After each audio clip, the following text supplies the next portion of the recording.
Et salut à tous, on se retrouve aujourd'hui pour l'unboxing de Hoplomachus Victorum de Chips Theory Games, donc à qui on doit Too Many Bones, et Hoplomachus c'était leur premier jeu, je crois.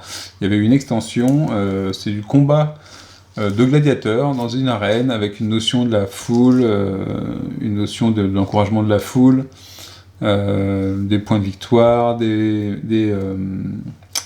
animaux, des choses comme ça, différents types de gladiateurs, différentes armes, et c'est un des premiers jeux qu'ils utilisaient avec un système de chips de poker, et des jetons de poker, donc, et ils ont réédité, après leur multiples succès entre Cloudspire, Too Many Bones, version française de Too Many Bones maintenant, et ben ils ont fait une nouvelle édition d'Hoplomachus Victorum. Ils ont fait des rééditions, je crois, des anciens jeux aussi. Mais moi j'ai pris que celui-là, parce que je voulais pas avoir trop de boîtes. Je me suis dit, ça c'est peut-être la bonne affaire. Il me semble que les arènes sont plus petites qu'auparavant, donc on va voir un peu ce qu'il y a dans cette nouvelle boîte de Hoplomachus Victorum.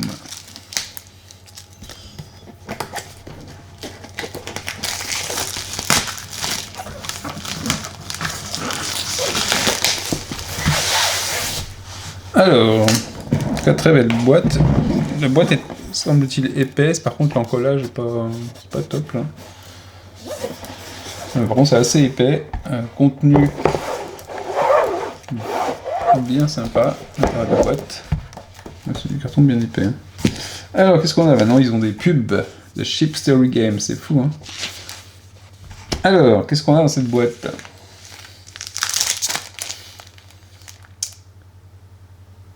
Différents... C'est quoi ça? Bon, c'est toujours la qualité, alors c'est toujours fin. C'est marrant comme c'est fin, mais c'est plastifié, c'est un du plastique.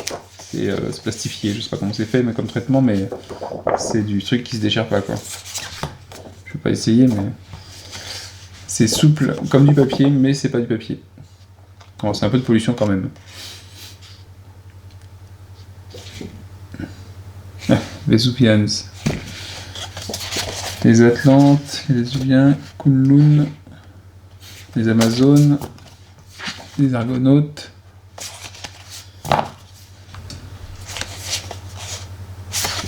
les livres,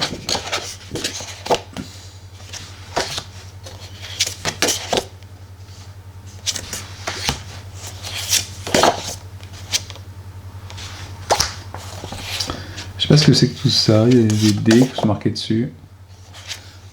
C'est comme un des rares jeux où quand on le voit, on sait pas trop comment ça va se passer derrière. Quand on fait l'unboxing. C'est cool. Toujours cool hein, au niveau illustration. Et... Donc ici, qu'est-ce qu'on a? Ici, c'est Sions Epilogues. Donc c'est quoi? C'est des épilogues quand on termine des combats ou... Ah, il devait faire peut-être des épilogues en fonction des personnages qu'on utilisait pour faire des combats de boss, peut-être. Et ici, ça doit être tous les personnages qu'on peut peut-être utiliser, je sais pas. Alors ça... Alors, le How to Play. Donc le livre de règles. Toujours un point que j'ai pas trouvé... Enfin, Cloudspire, ça a été, je crois, j'ai pas eu de soucis. Une table des matières, je sais pas s'il y a un index à la fin, par contre... la présentation, les chips de faction, les jetons de faction, monolithes, des bêtes, des héros, le game mat qui est ici là.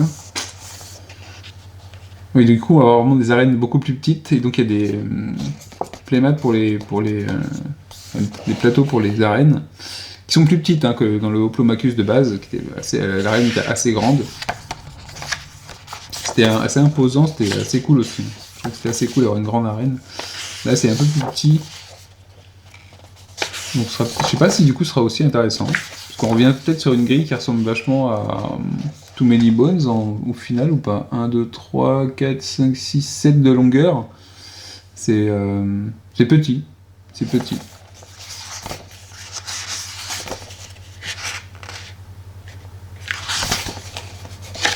Il y a une phase de voyage, alors ça c'est nouveau, du coup il n'y avait pas ça avant. Donc là on est sur un mode, normalement il me semble qu'il y a un mode aventure, dans mes souvenirs, parce que c'est pas un KS récent quand même.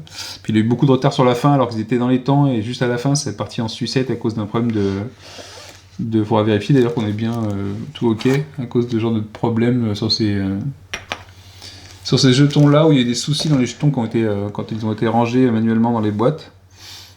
Et ça a créé un gros bin. C'était au moment des scènes. Hein. Au moment des scènes, ils s'en sont rendus compte, je crois, ou avec les premiers reviewers, qu'il y avait un souci. Et donc, ça a été, on rouvre toutes les boîtes et on corrige. Donc, forcément, ça fait prendre du retard à la livraison. Donc, il y a une phase de voyage. Peut-être qu'on peut aller d'une arène à une autre, entraîner ses gladiateurs, je sais pas. Les opportunités, les récompenses. On se prépare pour le combat.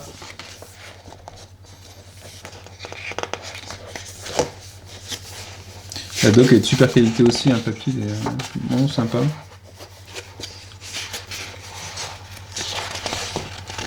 Bon, il faudra voir ça dans le détail. Quand même pas mal de... Non, c'est pas que du dessin. Hein. On peut upgrader ses personnages avec une récompense. Ah oui, alors j'ai un playmat d'ailleurs de personnages. J'en ai pris qu'un parce que je me suis dit que ça suffisait. Ça c'est pas mal, c'est la doc. Sur les Sion Epilogues. Donc ici c'est bien marqué que pour chaque héros, donc on a dans le jeu, on peut lire la légende quand un héros élimine un boss en fait. Ça permet d'avoir un petit texte détaillé sur la façon dont il élimine. Ça rajoute un petit plus quoi. Alors ici on a une fiche toute seule qui est de type plastifié, qui est dans un emballage en plastique, je sais pas pourquoi. C'est une aide de jeu, hein, parce que c'est les compétences des unités. Donc c'est les mots-clés finalement. Un peu comme ils font dans Cloud Spire, c'est pratique quand même d'avoir une aide de jeu assez bien foutue et pratique à prendre, qui n'a pas trop de mots-clés. Bon, le problème de ces aides de jeu là, c'est qu'il faut les renouveler à chaque fois qu'on fait des extensions. Mais là, je pense pas que je prendrai des extensions là-dessus. Donc on a la liste des mots-clés, comment ça fonctionne. Pareil, c'est justifié. Donc ici on a les fiches de personnages, voilà, des héros, et donc on a l'équivalent en playmat avec des petits bins comme ça, on a des petits glaives, j'ai l'impression. Ouais, des hauts de glaives, hein, peut-être. Et qui vont venir se mettre sur ce petit tapis. Alors les trous sont pas super alignés, mais c'est pas très grave, ça va, c'est correct. Pour l'upgrade du personnage. Donc ça c'est assez marrant. Donc voilà, on peut utiliser soit ça, au choix. On va se garder ça sous la main quand on va découvrir le matériel. Bah, du coup, est-ce qu'on va commencer par ça? Donc là, on est sur du Chips Theory Game. Ah oui, j'allais dire que c'est petit, mais en fait, non. C'est pas si petit que ça. Donc, la matos, voilà, on est sur du Chips Theory Games. Des rangements. Alors ça, c'est pas donné, hein, enfin, c'était pas gagné, parce qu'au départ, Oplomacus et autres, il n'y avait pas des rangements aussi bien. Ah mais là c'est vrai qu'on a un truc super cool dans le jeu, j'avais oublié ça, mais c'est de la grosse classe. C'est des rolls de jeu en fait en machine. Regardez-moi ce truc là, mais ah c'est bon quoi. Alors, façon imitation marbre, Oplomacus Victorum. Et voilà. Donc en plus il se bloque bien. Hein. Donc pour ranger les chips de poker, faut le mettre pour le combat, pour l'arène. Et ça quand on le ferme, la classe. Classe, quoi. Ah là là, ça fait plaisir. Hein. Et c'était pas comme ça au début. Hein. Alors, malgré la qualité de leur jeu, les chips de poker et tout, c'était pas comme ça. Donc, ils ont trouvé des trucs aussi. Moi, j'ai des rangements individuels pour les chips de poker. Je m'en sers pour mettre des pions, parfois, des cartes, des jetons, des trucs d'effet. Donc là, c'est le playmat de l'arène, de l'environnement, en fait, du campement dans lequel, au milieu, on va mettre l'arène. Bon, le problème du playmat quand il est roulé, bah, c'est que forcément il est roulé donc ça se plie un peu, mais c'est super sympa. C'est pas petit en fait. Hein. C'est super sympa le coup du campement, des trucs si ça fait style parchemin, enfin c'est super agréable, c'est super joli. D'habitude sur les playmats c'est un peu foncé, et là pas du tout, donc ils ont dû faire quelque chose pour pas que ça arrive justement. Alors du coup on va pouvoir faire passer les playmats des arènes. Par contre, les arènes sont recto verso. Donc on a beaucoup d'arènes. On a des playmats pour les arènes, parce qu'on va mettre un playmat au milieu.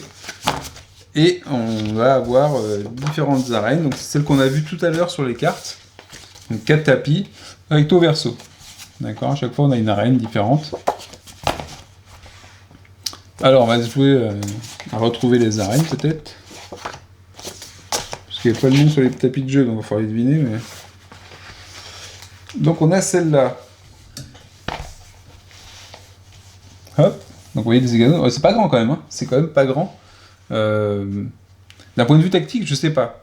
Du coup, je me pose la question d'un point de vue tactique si c'est super intéressant. Et du coup, on se retrouve vraiment sur un. Ah oui.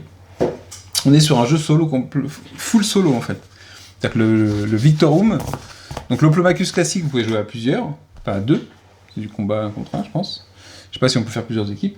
Mais celui-là, on est vraiment sur du mode solo. C'est pour ça que je m'assure bien que, effectivement, on sera tout seul. Donc on aura seulement qu'un jeton, ou deux si on a des alliés, contre des ennemis. Donc c'est vraiment du combat en arène, mais on est tout seul. Et donc on a le petit mode où on va pouvoir se balader sur qui est vraiment sympa, les placements ici, sur différents lieux. Donc ici, cette arène, qu'est-ce que c'est donc? C'est donc New Argonaut. Hop. Voilà, on a la description de l'arène, les règles de l'arène, les local units, comment elles se déplacent. Et donc derrière, si c'est bien fait, et ça doit être bien fait, on doit avoir Pluto's Refugee, et je retourne, et oui, donc c'est la même carte. Donc comme ça, vous prenez une carte, un playmat, et vous pouvez faire les deux côtés si vous avez envie. Donc on a une autre arène ici. Ensuite, Amazon. Amazon. Shifting Wall. Un mur qui bouge, donc du coup. Ah, c'est les monolithes qui se déplacent. On peut déplacer les monolithes sur le truc. Donc il y a des monolithes, si j'ai vu des chips de poker qui représentaient les monolithes, je crois, dans la doc. Et donc de l'autre côté, on a Kunlun. Hop là. Ça a quand même de la gueule sur la table. Et donc c'est un jeu solo, donc on est. Bah, c'est bien, c'est une bonne dimension, c'est pas trop grand. Ensuite, bah tiens, je suis directement dessus. Le Vésuve. Le Vésuve que j'ai failli aller voir cette année, enfin la semaine prochaine, mais j'y vais pas finalement. Mais on remet ça cet été. Le Vésuve, donc pareil, des règles de reine. Et de l'autre côté, Partian. Hop. Donc je sais pas, les règles particulières, je sais pas comment ça va se passer au niveau des ennemis, si on peut rencontrer n'importe quel ennemi sur n'importe quelle arène, à voir. Je pense qu'il y a un mélange, parce que ça me paraît, vu le nombre de lieux qu'on a, c'est quand même sûrement lié. Une arène qui est très jolie. Hop. Non, ce ne sont pas les Atlantes. L'Amosians. Donc elle est très sympa. Un peu des trucs qui sont écroulés là, des ruines. Et vous voyez que même comme ça fait bien, ça fait une petite épaisseur.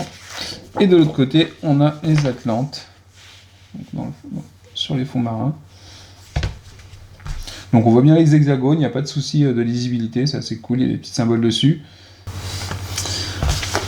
Ok, on a fait les playmats. Et donc les arènes. On a également des cartes. Battlefield Leader. Donc je sais pas ce que ça va être, c'est les compétences des... Non, c'est les cartes de compétences de chaque héros. Chaque héros a 10 cartes de compétences. Ah ouais, il y a même les trucs derrière. Donc là on a des specials. Je sais pas comment on les récupère celles-là. Et après on va avoir donc 10 cartes j'imagine par héros. Donc comme ça on a les images des héros qui sont juste là.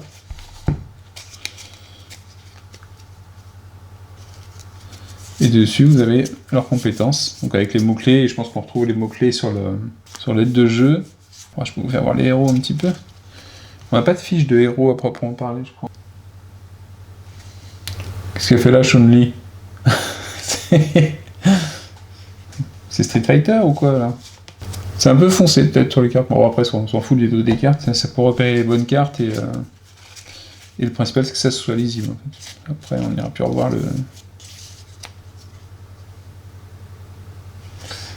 les bonhommes, les têtes des héros. J'espère que la sensation sera un peu meilleure que le Oplomachus premier du nom. J'avais trouvé ça un peu lent, et le fait que les arènes soient courtes, c'est peut-être sympa aussi. Parce que j'avais trouvé que les arènes trop grandes, en fait, bah, de toute façon, au bout d'un moment, il fallait bien se rapprocher pour se taper dessus. Donc, sympa celle-là. Et aussi est bien sympa.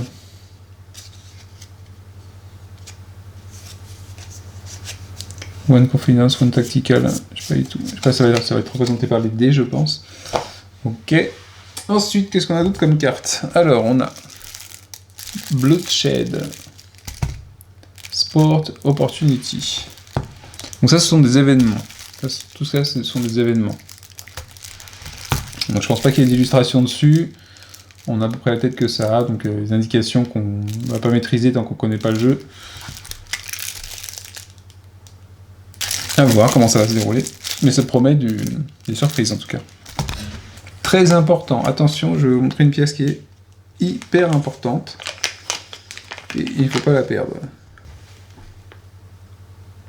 Donc ça c'est, je pense, pour se placer sur la carte. Parce que c'est le marqueur de campement. Donc c'est pour indiquer sur quel campement on se trouve, je pense. Donc vous voyez sur la carte, je viens de voir en plaçant le pion là, en faisant l'imbécile. Vous voyez qu'il y a le nom du lieu. Donc là il est marqué de l'arène en fait. New Argonaut. Ici il y aura marqué un peu plus à gauche. Ici il y aura marqué Atlanteans et ainsi de suite. Donc vous savez quelle arène, près de quelle arène vous allez. D'accord? Comme Vésuvian ici. Et donc je suppose qu'il y a différentes choses qu'on peut faire tout autour. Peut-être combattre et ainsi de suite. Mais vous savez de quelle arène on parle quand on se trouve sur un lieu avec ce pion-là. Ensuite, on a les super dés.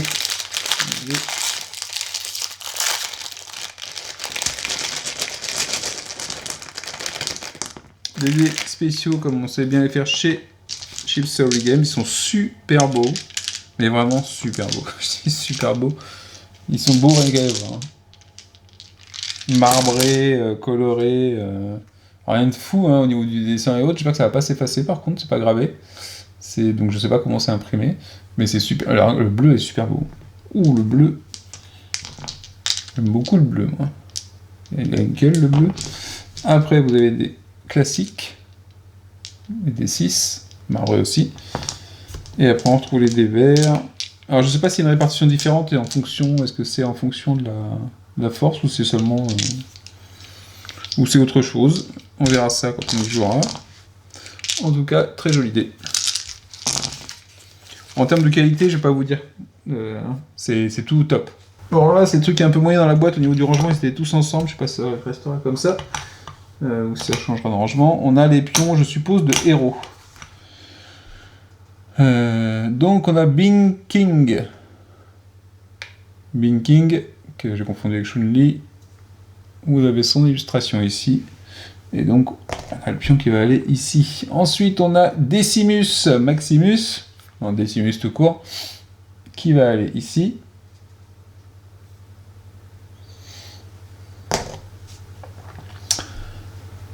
Krakenlance. C'est Krakennem, ouais, surtout. Krakenlance. Donc, lui, il est ici. Nox. Nox, qui c'est Esmeralda un petit peu. Ensuite, on a Stygiana. Comme ça, on a les noms des personnages qu'on a vus. C'est pour ça que je vous les passe. Hein. The Parthian. Parthian, c'est quoi? C'est les Perses? Bah non, c'est pas Parthian. C'est pas Sparte non plus. Sea Strider. J'ai connu un Strider en jeu vidéo, il était un peu plus élancé. Un peu moins costaud. Virago. Ouais, pas mal, hein. Donc ça, c'est les... Vous voyez ici, on a leur niveau de vie. En orange, je sais pas ce que ça va être. En 2, peut-être leur mouvement, il y a une flèche. Peut-être leur défense. Donc les 6 points de vie, normalement, ce qu'on va faire quand on aura 6 points de vie, c'est qu'on mettra des... Elles sont bien lourdes. Hein. On mettra des chips, des jetons de poker en rouge en dessous pour représenter les points de vie. C'était le principe de beaucoup de leurs jeux, quand même. Et donc, on a... carrément dans la boîte... Donc ici, la boîte, une des boîtes de rangement. Donc ils sont peut-être même mieux que les anciennes d'ailleurs. Je ne me rappelle pas qu'il y avait des couvercles avant. Je sais plus. Donc c'est fermé, il y a les rangements pour les jetons. Il y a même un petit plastique de protection. Ça je pense que c'est pour le transport seulement. Et donc on a les jetons. Alors ici c'est pas les premiums, je n'ai pas pris les premiums cette fois-ci. Je prenais souvent les premiums qui sont plus lourds. Et bon, j'espère que je vais pas regretter. Mais je pense que je pourrais toujours en récupérer s'il faut. Et là je les ai pas pris. Donc ici on a les points de vie. En bleu je sais pas ce que ça va être d'ailleurs. Mais si c'est bien foutu, donc 1, 2, 3, 4, 5, 6, donc elle qui a 6 points de vie, voilà, ça va être mis comme ça, dans l'arène, et puis quand je perds un point de vie, bah hop, hein, hop, et ça baisse au fur et à mesure. L'intérêt d'avoir les points de vie qui sont les chips premium, c'est potentiellement, je me demande si au niveau de la taille d'ailleurs, parce que lui il est plus grand. Il est plus grand que les autres. C'est que c'est plus lourd, donc ça peut-être que ça tombe moins, je sais pas. C'est vrai qu'ils sont plus agréables à manipuler quand c'est un peu plus lourd. Parce que là c'est en plastique, c'est un peu léger. Je crois qu'il me reste d'anciens jetons d'ailleurs, d'Oplomachus ou des jetons. Je pense pas qu'il me reste les premiums parce que j'ai dû les revendre aussi. Donc, enfin voilà, donc on a les jetons, les points de vie, une autre boîte avec d'autres petits tokens. Donc là cette fois-ci on va avoir les unités. Alors toutes celles-là, elles sont premium. Toutes celles que je sors, à part les points de vie qu'on a vus, vous voyez qu'il n'y en a pas beaucoup. Celles-là, elles sont premium, elles sont plus lourdes. Ça se sent. C'est plus lourd. Donc ici, je suppose que ça va être des unités, et le dessin, ça va dépendre, je sais pas. Si c'est lié à une... C'est qui ça? Permanente? Non, peut-être pas. Peut-être que c'est que des compétences en plus. Peut-être que ça permet d'avoir des unités qui sont générées aléatoirement, je ne sais pas. Parce que là on a des unités neutres. Donc vous voyez que les unités neutres elles sont... Donc c'est pas... si ça doit être collé. Hein. Ben, c'est assez chouette. Donc ici c'est pareil, 2 points de vie, voilà les unités ennemies, donc c'est des neutres. Elles vont peut-être venir en jeu, nous embêter, et ainsi de suite. Ici c'est des compétences plutôt, c'est là, c'est des trucs de compétences. Qui vont venir peut-être par-dessus les unités neutres en fait. Enfin, ou en dessous. Ah, voilà. Les défenseurs. Les attaquants. C'est même des archers pour le combat à distance. Je sais pas si nous on pourra se servir de... On pourra recruter des unités comme ça dans le champ pour le champ de bataille. Ça, on les a déjà vus. Ah, un nouveau qu'on n'a pas vu, c'est celui-là. Tactician. Ça vient là. Et ça ici, donc on a des trucs d'arène. Ouais, ça je sais pas ce que ça va faire. Ça. Et ça, donc, je sais pas si c'est des trucs à récupérer dans les arènes ou des objectifs d'arène. Et ce qu'on va voir, peut-être les unités par... Voilà. Les unités pour chaque arène. Ou chaque pays où on va combattre peut-être. Je sais pas si ça pourra changer. Je sais pas si ceux-là on pourrait les retrouver sur une autre carte que sur les Atlantes. À voir. C'est cool parce qu'elles sont vraiment toutes illustrées. Ça c'est pas mal hein, quand même. D'avoir des images sur chaque truc, c'est vraiment assez cool. New Argonauts. Donc on va avoir des shields vocab pour les New Argonauts. Et en fait sur chaque terrain on n'a pas grand chose. On n'a pas 15 000 unités à chaque fois. Donc ça c'est cool. Les Atlantes. Donc, et puis il y a une couleur différente à chaque fois pour chaque arène. Donc c'est plutôt cool. Les reptiles. Un harponneur.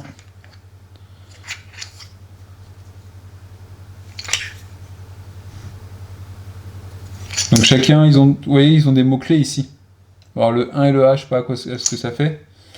Mais peut-être que ça indique sur quel... Est-ce que le 1 c'est sur le déplacement? Je sais pas. Je pourrais voir sur la doc à quoi ça correspond. Donc vous voyez, chaque unité a ses caractéristiques, plus ses points de vie. Et il va sûrement suivre une stratégie par rapport à ça. Donc un déplacement. Alors j'imagine que c'est un peu plus... un peu mieux trouvé que dans le Oplomachus premier du nom, il me semblait qu'il y avait... vu que c'était pour 2 joueurs, les règles solo, je crois qu'elles sont venues après, il me semble. Mais ce qui est pas mal, c'est qu'on a vraiment des ennemis différents. Donc ça promet quand même des trucs bien sympathiques. quelques heures de jeu en perspective, comme Cloudspire, en fait, si on regarde bien tous les peuples qu'il y a, qu'on peut tous jouer un par un, et qu'on peut... C'est fou tout ce qu'il y a comme contenu de gameplay. Les jeux sont chers, mais la qualité et la longueur, la profondeur de leurs jeux sont quand même super intéressants.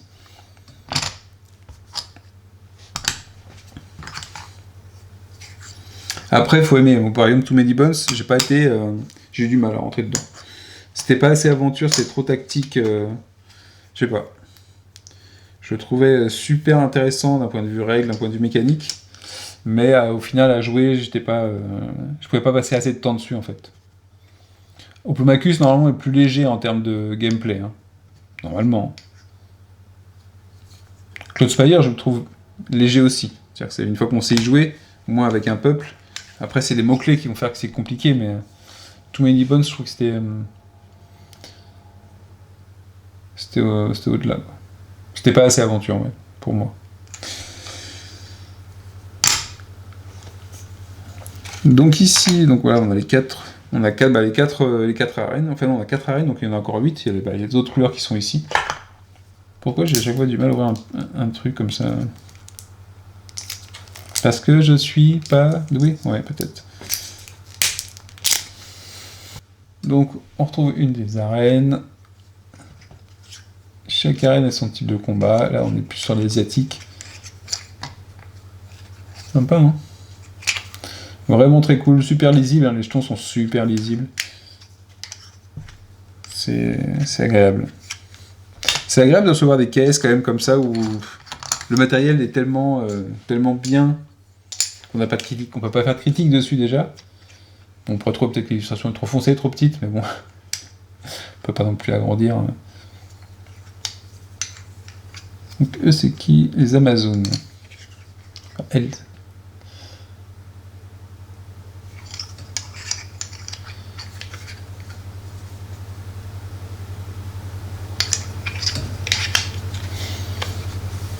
Lamosians.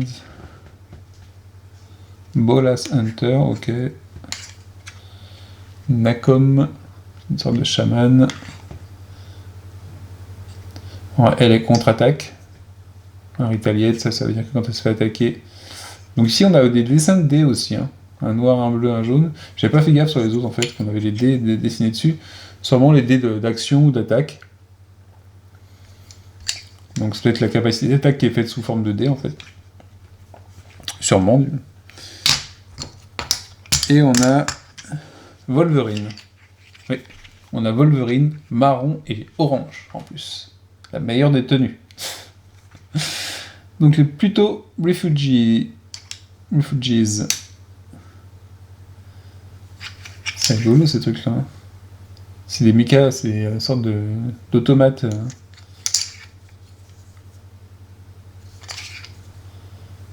Ou des golems.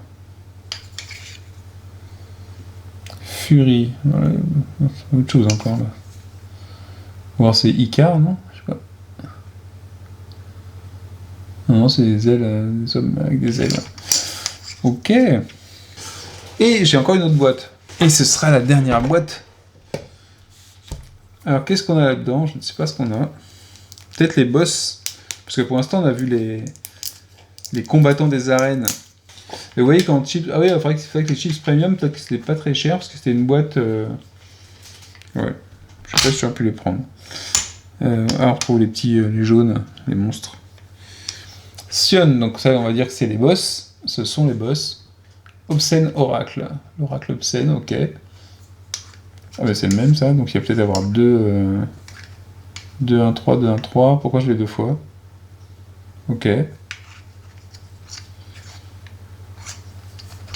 Ah mais c'est pas la même chose là. Sion. Et ça c'est quoi là? Je sais pas. Serpent, c'est bon. Je les ai en double à chaque fois, je sais pas pourquoi. C'est le même niveau, c'est la même chose. Je les ai en double. Ok. On a des petits pions comme ça, avec marqué Arena. Je sais pas ce que ça va faire ça. Peut-être les directions ou des cibles, ou je sais pas. Ah ça c'est peut-être les piliers que j'ai vu tout à l'heure, non? Ouais, les monolithes qu'on peut déplacer. Qui servent chez les Amazones, je crois. Donc c'est des composants des arènes, en fait. Donc je suppose que quand on mettra en place les arènes, on les aura. Ils seront indiqués, il faudra les récupérer. Il y a une chimère.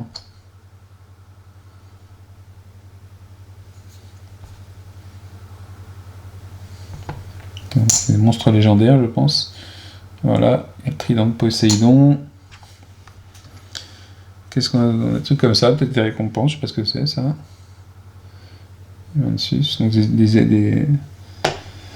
comment on dit, des unités spécifiques, spéciales. 2 autres monolithes. Donc celles-là sont marquées Arena, donc hein, je pense qu'on y fait appel quand on a besoin. Et donc on a d'autres comme ça. Ça ressemble à des récompenses, ça, quand même.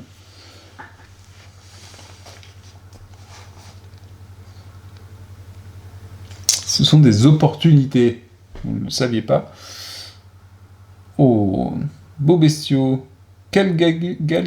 Calcacus of Caledonia.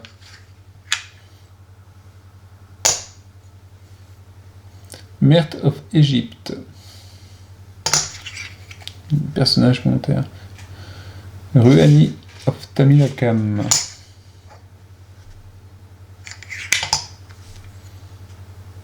Zeno. Ok. Native Science Tactique, je sais pas ce que c'est ça du coup. Je sais pas si on peut les gagner comme alliés ou comme. Ce serait rigolo ça. Que c'est des récompenses et qu'on les récupère comme alliés. On les trouve quelque part, qu'on les récupère, qu'on les embauche, je sais pas. Ça me paraît bien sympathique tout ça.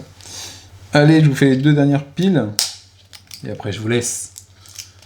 Donc ici, ça, ce qu'ils appellent ça, des Bane Chips. Mais là, j'en ai que 5 et j'en aurai d'autres après. Je sais pas ce que ça fait, ça. Et là, on va avoir des plus grosses, de la même épaisseur que les héros. Donc, je suppose que ce sont les boss. Et on aura, évidemment, comme on a vu tout à l'heure, les cartes qui vont avec, à chaque fois, pour chaque boss. Ouais, ils sont super cool, hein. Un peu foncé, peut-être. Un chouïa foncé. On va dire un petit chouïa foncé, je trouve. Un petit peu plus de... Je trouve le dessin plus clair ici. Ça va être un peu éclairci, peut-être.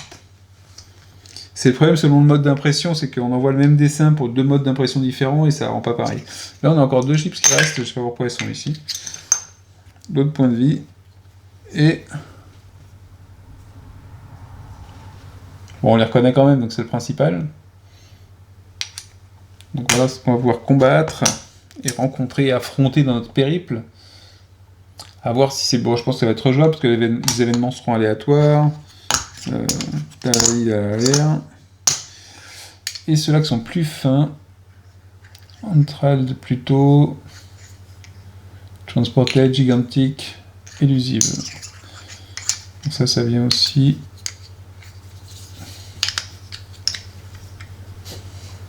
Dans cela. Et ma foi... non, il en reste. Alors il en reste, je pense que ça va être les mêmes que ceux-là. Allez, le dernier. On tient le bon bout. Ça va être ce qu'ils appellent les Bane Chips. Je ne sais pas à quoi elles servent, mais elles ont des caractéristiques sur elles à chaque fois. Camp, bag, deal 1 damage to your hero. This Bane counts as... Ok, ça fait des effets mob. Ah, je pense que ça vient nous embêter, hein.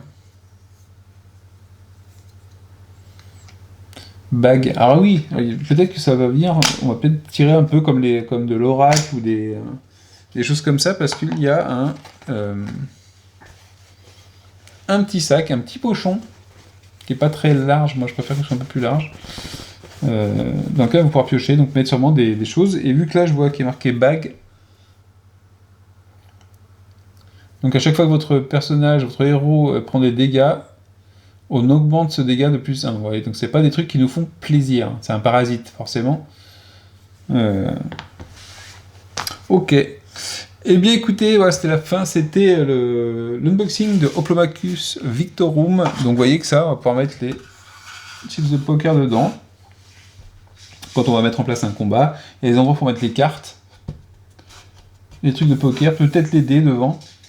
Très cool, donc c'est très pratique pour jouer aussi. Tout a été fait pour se faire plaisir, quoi. Et c'est un jeu solo. Hein, c'est purement solo. Je savais pas s'ils avaient fait en fait une version remixed, mais là c'est vraiment la version Victor Room, c'est la version solo. Et si vous voulez jouer à plusieurs, à deux, à Oplomacus, faut prendre la version Oplomacus, l'autre version, pas Victor Room. Donc voilà, sur ce, je vous dis à la prochaine. Ciao. Ciao.